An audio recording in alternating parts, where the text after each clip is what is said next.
सदगुरुदेव की। सदगुरु श्री पूरन साहब जी कहते हैं, निज कर लागी निज ही तन, अंगुर गई निज आँख, दसन चवाई जीव निज, काको क्रोध कर भांख। सदगुरु श्री कबीर साहब जी कहते, भैया निज कर लागी निज ही तन। अपने हाथ से लकड़ी फाड़ते समय यदि कुल्हाड़ी अपने पैर में लग जाए तो क्या कुल्हाड़ी के नाम से थाने में रिपोर्ट कोई करेगा? कोई नहीं कर सकता है।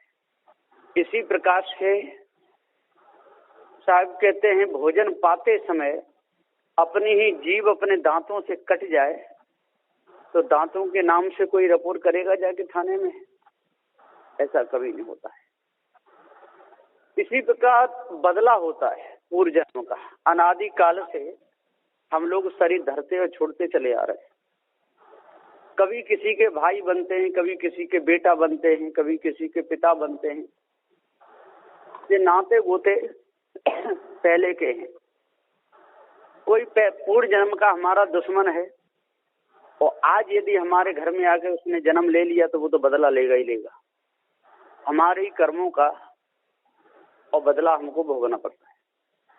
ये मनुष्य को ज्ञान नहीं हो पाता, इसलिए भयभीत होता है, दुखी होता है।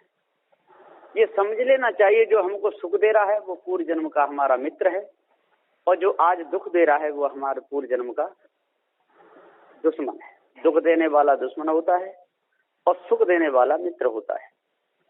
और कोई किसी का तो है ही नहीं।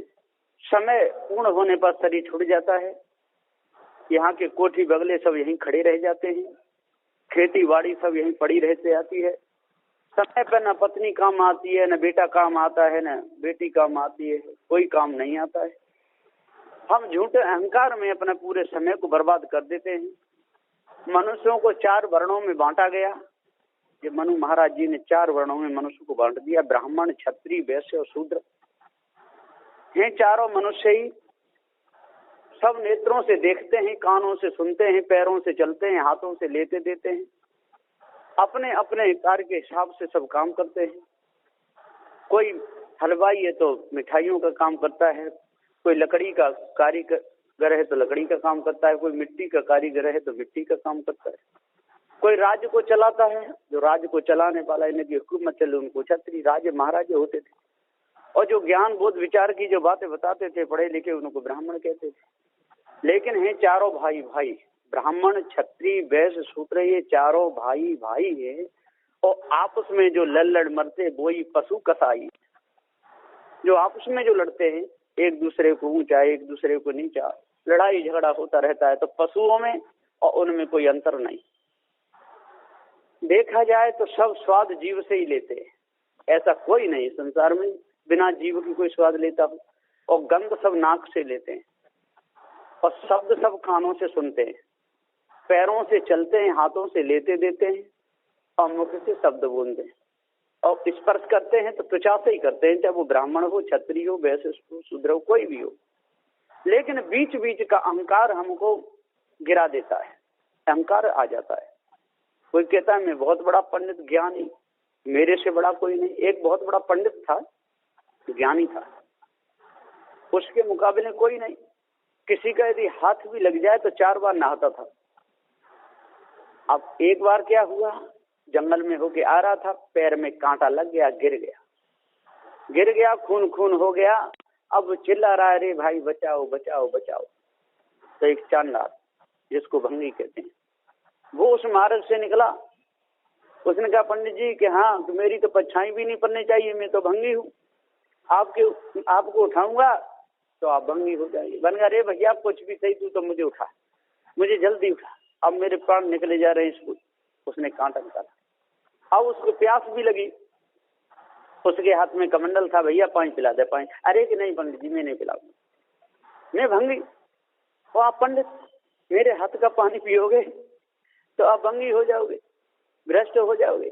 अरे कि नहीं, आज मुझे ज्ञान हुआ है, न कोई भंगी है, न कोई ब्राह्मण है, न कोई क्षत्रिय है, न कोई वैश्य है। जो समय पर काम आ जाए वही अपना है। तब उसने पानी पिलाया, तब उससे को शांति मिली। उसने भंगी ने अपना कपड़ा फाड़ करके पैर से बांधा, उसको मुकाम तक पहुंचाया। तो सदगुरुदेव कहते हैं समय पर कौन काम आ जाए वही अपना होता है। एक गांव में एक ठाकुर साहब थे शेखावत, उनका एक ही लड़का था भूरा नाम का, और उन पर 60 बीघा जमीन थी।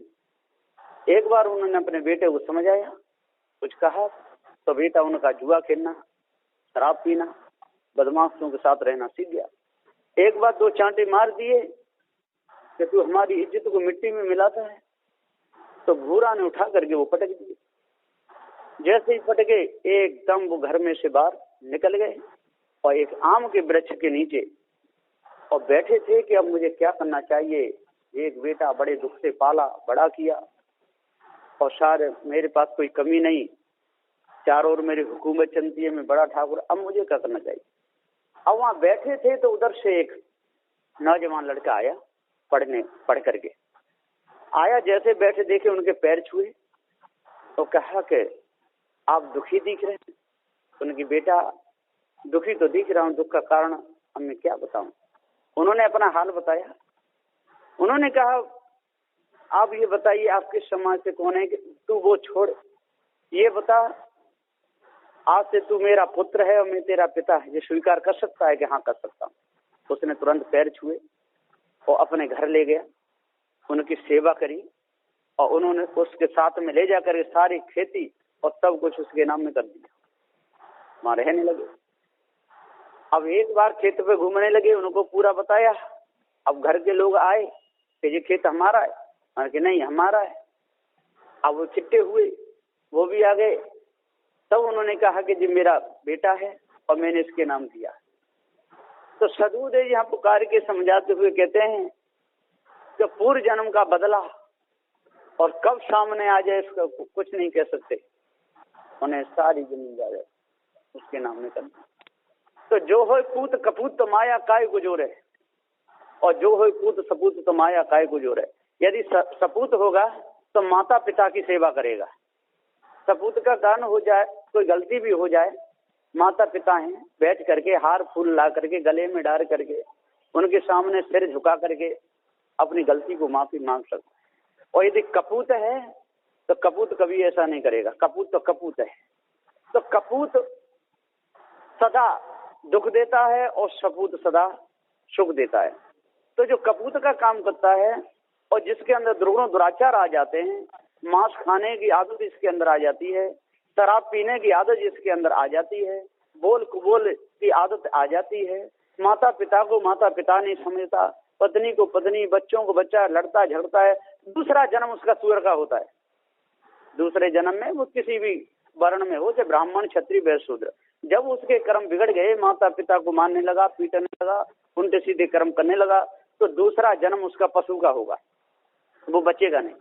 सूअर बनेगा, गंदगी में बैठेगा। सूअर को कितना भी बाहर निकालो, कितना भी नभाओ धुलाओ, कुछ भी करो, लेकिन वो गिरेगा तो जाके गंदगी में गिरेगा। तो सदगुरुदेव जी पुकार के समझाते हुए कहते हैं, और यदि कटकना काम करेगा, मारेगा कूटेगा, तो कटकना कुत्ता, बावला कुत्ता बनेगा। और कुत्ते की क्या गति होती है फिर आखिर में लोगों ने देखी होगी, सिर फूटता है, कीड़े पड़ते हैं, बुरी तरह मरता है। तो इसलिए माता पिता हमारे देव होते हैं और परम विवेकी होते हैं। उनके चरणों में सिर झुका करके और माफी मांगना चाहिए, उनके दुख सुख में शामिल होना चाहिए। लोग बड़े दुख से माँ पालती है, 9 महीना पेट में भी रखती है, पिता कमा के लाते हैं, पाल पलोस के बड़ा करते हैं। यदि हमारी बुद्धि भ्रष्ट बनी रही तो हमको कुछ भी नहीं मिलेगा। तो सदगुरुदेव जी यहाँ पुकार के समझाते हुए कहते हैं कि हे भाई ज्ञानी विद्वान 4 भी 7 18 पुराणों की ज्ञाता हो, जब भी तभी सन्यासी हो। यदि आप लोग अपने विचारों को यदि निर्मल नहीं करोगे, अपने विचारों को यदि शुद्ध नहीं करोगे, धोखे से यदि नहीं बचोगे, दूसरों को धोखे में फंसाते रहोगे, दूसरों को दुख देते रहोगे और स्वयं दुखी बने रहोगे, तो आपके अंदर की जो कालमा है वो कभी निकलेगी नहीं। कालमा मिटाने के लिए सत्संग की जरूरत पड़ती है। संत गुरुजन सत्य न्याय निर्णय का उपदेश सुनाते हैं, ज्ञान बोध विचार की बात बताते हैं, निर्मल उनके विचारों से हृदय निर्मल हो जाता है। तो उनकी दीक्षा को सुनकर के तो सदगुरुदेव अपने अंत जो उतार लेता है, उसी दीक्षा उसी को शिक्षा कहते हैं। तो हम जो प्रार्थना करते हैं उसको विनय कहते हैं। और जो हम सदगुरु को देते हैं उनको भेंट कहते हैं, कहीं कहीं उसको दक्षिणा भी कह देते हैं अपने अपने हिसाब से। और जो सदगुरु जो उपदेश देते हैं उसको दीक्षा कहते हैं। और जो दीक्षा के अनुसार चलता है वही शिक्षा है। जो शिक्षा को अपने हृदय में जो उतार लेता है उसका जीवन धन्य हो जाता है, वो पवित्र हो जाता है। और जो अपने हृदय में नहीं उतार पाता है उसका जीवन नरक बन जाता है। तो हमारे ऊपर है, चाहे हम अपना जीवन नरक बनाएं चाहे स्वर्ग बनाएं। स्वर्ग का मतलब होता है सद्गुणों को धारण करके चलने से न किसी को दुख देना और न स्वयं दुखी रहना, न किसी के साथ कपट करना, न कपट करना सिखाना, और सही रीति रिवाज से जो चलते उसी का नाम स्वर्ग है। तो कहते हैं कि स्वर्ग में भी दुख आता है, तो स्वर्ग में हाँ दुख आ जाता है। जो पूर्व जन्म का इस जन्म में हमने कोई बुरा कर्म नहीं किया, खूब सत्संग कर रहे हैं, है ना, सब हमारे कहने सुनने में, फिर भी कोई न कोई दुख संकट शरीर में खड़ा हो जाता है, तो पूर्व जन्म का हमारा कर्मों का फल है, उसको कहते हैं स्वर्ग में दुख। तो सदगुरुदेव जी हम पुकार के, और दुख में दुख पूर्व जन्म के कर्मों के अनुसार आज हमको शरीर मिला है और उसका दुख भोग रहे हैं और नए कर्म और बना रहे हैं। मच्छियों को मार रहे हैं, मुर्गाओं को मार रहे हैं, उनके सीधे कर्म कर रहे हैं, धोखे में फंसे हुए हैं, दूसरों को फंसा रहे हैं, उल्टे सीधे कर्मों में हम अपना पूरा समय निकाल देते हैं, उसे कहते हैं दुख में दुख। और स्वर्ग में स्वर्ग उसको कहते हैं कि पूर्व जन्म के भी हमारे कर्म अच्छे स्वतंत्र पवित्र निर्मल, किसी प्रकार का कोई विकार नहीं। और आज वर्तमान में भी हमारे कर्म अच्छे, संत गुरुजनों की सेवा, सत्संग, अष्ट महासदों को हम अपने हृदय में धारण करें, उसको कहते हैं स्वर्ग में स्वर्ग। और नरक में नरक, और नरक में नरक किसको कहते हैं कि पहले भी हमने बुरे कर्म किए, उसका आज फल भोग रहे, और आज भी हम उनके सीधे कर्म कर रहे हैं, हमारा मन पवित्र नहीं, उसको कहते हैं नरक में नरक। और स्वर्ग में स्वर्ग, और स्वर्ग में दुख, और दुख में सुख। दुख में भी सुख होता है। जैसे कोई बहुत दुखी है, मनुष्य अति दुखी है, उसकी सेवा में 10, 20, 50 लगे हुए हैं, अस्पताल में ले जाए सेवा हो रही है, तो वो नरक में सुख मिल रहा है। तो साहिब जी पुकार के नरक भी है और सुख भी है। नरक वो है कि जो दुख भोग रहा है, बिलबिला रहा है, तड़प रहा है, रो रहा है। और स्वर्ग वो है कि उसकी सेवा में 10, 20 लगे हुए हैं, कोई कमी नहीं, समय पर पानी, समय पर भोजन, पर दुख में शामिल तो नहीं हो सकते, दुख तो अपना स्वयं भोगना ही पड़ेगा। तो साहिब जी यहाँ पुकार के समझाते हुए कहते हैं कि नरक में नरक होता है, स्वर्ग में स्वर्ग होता है, स्वर्ग में दुख भी होता है और नरक में सुख भी होता है। जैसे नरक खाने का जीव कुत्ता है, और कुत्ता को पालने वाले उसको कितने सुख से रखते हैं, कितने बढ़िया तरह रखते हैं, है ना, उसको दूध बिस्कुट खिलाते हैं, बहुत सेवा साबुन शैम्पू से उसको नभाते हैं, वो नरक में सुख है तो नहाए तो गया नरक खाने में, लेकिन वो कितना सुख है, तोते हैं पकड़ लेते हैं पिंजड़ों में, कितने उनको कितना खिलाते हैं पिलाते हैं, बढ़िया तरह रखते हैं, भैंस है, गाय है, हाथी है, घोड़े हैं, उन्हें कितनी हिफाजत करते हैं, उसको कहते हैं नरक में स्वर्ग। और जब ऊंट का पैर टूट जाता है, घोड़े का पैर टूट जाता है, और गाय जब बर्बाद हो जाती है, उसको जब छोड़ देते हैं जंगल में, जब वो भटकते रहते हैं, पैर टूट जाता है और जंगली जानवर उसको खींचते हैं, कौवे चोंच मारते हैं, एकदम बिलबिलाता है, तड़पता है, उछल उछल करके मरता है, उसको कहते हैं नरक में नरक, नरक में नरक। तो सदगुरुदेव जी पुकार के समझाते हुए कहते हैं कि हे भाइयों, अच्छे कर्म करो, पवित्र कर्म करो, और पवित्र कर्मों के द्वारा आपका मन इतना निर्मल हो जाएगा, इतना सुंदर हो जाएगा कि कुछ कहना नहीं, बहुत ही ज्यादा पवित्रता रहेगी और सज्जनता अंदर आ जाएगी, अष्ट महासदगुणों का वास हो जाएगा और 10 दोष आपके अंदर से निकल जाएंगे। जब 10 दोष आपके अंदर से बाहर निकलेंगे और आप शुद्ध जब हो जाओगे, आपका मन जब पवित्र हो जाएगा, सभी प्रकार की कालमा आपके अंदर से जब छूट जाएगी, सुंदर आपके विचार बन जाएंगे, फिर आपके समान कोई दुनिया में नहीं।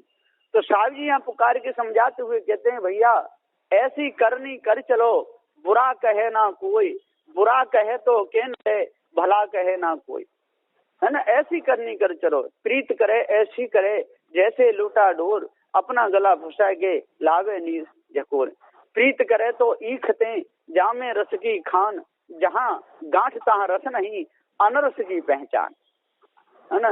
तो कपट भाव सहारा तजय सदगुण उर में लाए, वही मनुष्य कहावता मानवता ठहराए, वह मानवता ठहराएगी, वो मनुष्य बन जाएगा सच्चे रूप में, जो सेवा करता है, जो अपने मन की कमी को बिल्कुल मिटा देता है, सुंदर जुगात करता है, जो सुंदर सफाई करे वही सेवक सबको भाता है, जो सुंदर अच्छा भोजन बनावे वही भंडारी सबको भाता है, और जो पवित्र शुद्धता से बर्तन शुद्ध साफ रखे वही सबको भाता है, जो हलवाई है जो नहा धो के शुद्ध साफ पवित्रता से जो मिठाई बनाता है उसकी बिक्री भी ज्यादा होती है। लोग 1 रुपया यदि महंगा भी दे तब भी लोग देने में कोई हिचकते नहीं।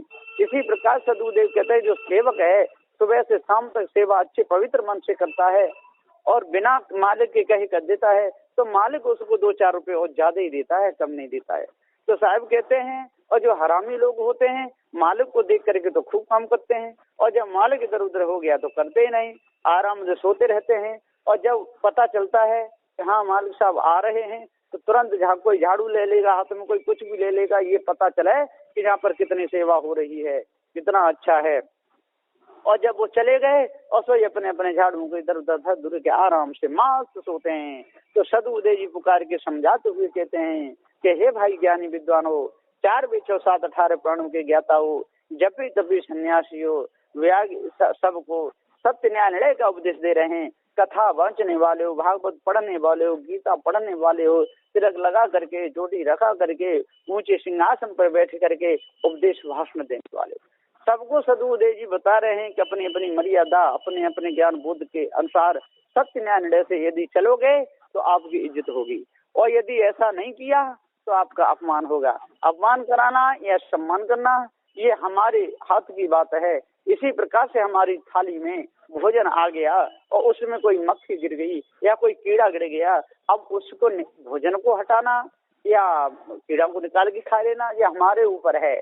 यदि मन में कोई विकार है, मन में कोई गंदगी है, अंदर से यदि जमी हुई है, सुंदर भोजन बना है, प्योर दूध की खीर बनी है, उसमें यदि कोई गंदगी गिर गई तो जो गंदे मन वाला उस गंदगी को निकाल करके उस खीर को प्रेम से पी जाएगा। और जिसके हृदय में गंदगी नहीं है, शुद्ध इसका हृदय हो गया है, पारखी सदगुरु जिसको मिल गए और सत्य न्याय निर्णय जिसके अंदर आ गया, कितनी भी कीमती हो, कितने भी शुद्ध दूध से बनी हो, उसमें मेवा मिष्ठान कितने पड़े हो, वो तुरंत उसको अलग हटा देगा, वो उसका मोह नहीं करेगा, उसकी चिंता नहीं करेगा। और यदि ऐसा नहीं है तो कितना बड़ा पंडित हो, कितना बड़ा ज्ञानी हो, कितना बड़ा ध्यानी हो, कितने बार परिक्रमा लगाता हो, चाहे मठ मंदिरों में राज के रोज शंख बजाता हो, माला हिलाता हो, तिलक चापे लगाता हो, बड़ा पंडित विद्वान हो, लेकिन गंदगी यदि गिर गई तो उसको भी निकाल करके प्रेम से खा जाएगा।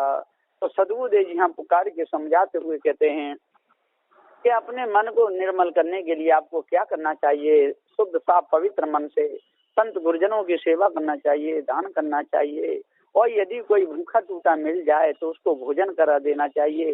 भोजन यदि करा दोगे आपका कुछ नहीं घटेगा और बढ़ेगा। इसी पर दान करे धन ना घटे, चौगुना बढ़ता जाए, और बिना दान किए गड़ा गड़ा भैया वहाँ सड़ जाए। यदि दान नहीं करोगे बैंक में पैसे पड़े रह जाएंगे, आपके हीरे मोती नगीने सब जड़े के जड़े रह जाएंगे, कोठी में भरे हुए गेहूं सारे सड़ जाएंगे, कुछ भी आपके पास साथ में नहीं जाएगा, और भाण भगतुआ लूट लूट करके खूब खाएंगे। पाप कपट कर माया जोरी, जोर जमी में रखना, जाकी होती वही खाता, पापी पच पच मरना, मन तू देख रहा सोई सपना। सदगुरुदेव जी पुकार के कहते हैं ये सारा सपना है, अपने आप को जान लो, लाखों बार करोड़ों बार आप करोली की पूजा करे आओ, यदि आपने अच्छे कर्म नहीं किए, पवित्र अपना मन नहीं किया, वो पूजा किसी काम की नहीं। इसी प्रकार काशी मथुरा हरिद्वार नंदगाम बरसाने वृंदावन में खूब बांके बिहारी की जा करके खूब पूजा करते रहो, खूब परिक्रमा लगाते रहो, घी दूध खूब चढ़ाते रहो। जब तक अपने मन को आप पवित्र नहीं करोगे, अपने मन को जब तक आप निर्मल नहीं करोगे, अपने कर्मों को जब तक नहीं सुधारोगे, तब तक आपको कुछ भी नहीं मिलेगा। आप चाहे कितना भी दान लुटाते रहो, दूसरों का सम्मान करते रहो, और अपने माता पिता का अपमान करते रहोगे, उनको आंखें दिखाते रहोगे, मारपीट करते रहोगे, उनको कुछ समझोगे नहीं, तो आपकी सारी भक्ति बाहर की ये बेकार चली गई। इसी प्रकार से सदगुरुदेव जी कहते हैं यदि संत गुरुजनों का यदि अपमान करते रहोगे, संत गुरुजन से उल्टे सीधे बोलते रहोगे, उनको ढोंगी बताते रहोगे, भिखमंगे यदि उनसे कहते रहोगे, मन में विकार यदि आपके अंदर बने रहेंगे, तो आप कितने भी दानी हो जाओ, अहंकार में मोछ बने कुत्ता की पूछ जैसी ऐंठते रहो, लेकिन उससे कुछ भी होने वाला नहीं। टोपी सिर पे लगा करके, मालाएं डाल करके, ढीली धोपती कुर्ता पहन करके और खूब लाखों रुपए यदि जेब में रख करके डोलते रहो, जब तक आपका मन निर्मल नहीं होगा, मन के विकार जब तक नहीं मिटेंगे, तब तक आप किसी काम के नहीं। पशुओं में आप में कोई अंतर नहीं रहेगा। तो साहब जी यहाँ पुकार के समझाते हुए कहते हैं कि भाइयों, पशुवृत्ति को क्यों धारण करते हो? यदि धारण ही करना है तो मानवता को धारण करो, धारण करना है सज्जनता को धारण करो। यदि किसी का सम्मान करना है, द्वार पर कोई आया है, प्यासे को पानी पिला दो, भूखे को भोजन करा दो, नंगे को कपड़े दे दो। यदि आपके अंदर ऐसा पता है कि कोई ढोंगी है, कोई वैसा बनावटी है, फिर भी यदि आपके पास भोजन है तो भोजन करा दो। यदि वो कुछ मांगे तो कह दो भैया हमको देने को तो कुछ नहीं है, लेकिन वो है तब भी नहीं हम देंगे, तुझे हम भोजन करा सकते हैं, अब तेरी इच्छा है, भोजन पा भी सकता है, नहीं पा सकता, भोजन तो हमारे पास है, फिर उसके ऊपर है वो भोजन पावे ना पावे। और यदि कोई साधु संत हैं, त्यागी बैरागी हैं और दान देने की यदि आपकी इच्छा है तो दे सकते हैं। पवित्र मन उससे दान से होता है, सेवा से पवित्र मन होता है, मन की सारी कुटिलता निकल जाती है। यहाँ पर 100, 200, 500 लोग भोजन पाते हों, यदि वहाँ पर कोई 100, 200 रुपए देकर के दान करता है अपनी पूंजी के हिसाब से, तो उसको पुण्य का फल मिलता है। तो साहिब जहाँ पुकार के समझाते हुए कह रहे हैं कि हे भाई ज्ञानियों, यदि आज आपका मन यदि शुद्ध हो गया, मन आपका पवित्र हो गया और मन की भ्रमणा सारी मिट गई, तो आप मनुष्य खाने के अधिकारी हो जाओगे। और यदि आपका मन पवित्र न हुआ, मन आपका शुद्ध न हुआ, मन के यदि विकार नहीं मिटे, तो आप पशु पक्षी उसमें खाने के अधिकारी हो गए, मन जन्म के नहीं। तो सदगुरुदेव की शरण में लग करके पवित्र अपने मन को बना करके, जड़ाध्यास को त्याग करके, झूठी भ्रमणा को दूर करके अपने अंतःकरण को पवित्र बनाओ, तब आपके अंतःकरण में सद्गुणों का निवास होगा और द्रोण दुराचार निकल जाएंगे। बस इन्हीं वचनों के साथ में मैं अपनी वाणी को विराम देता हूँ। बोलिए श्री सद्गुरुदेव की जय।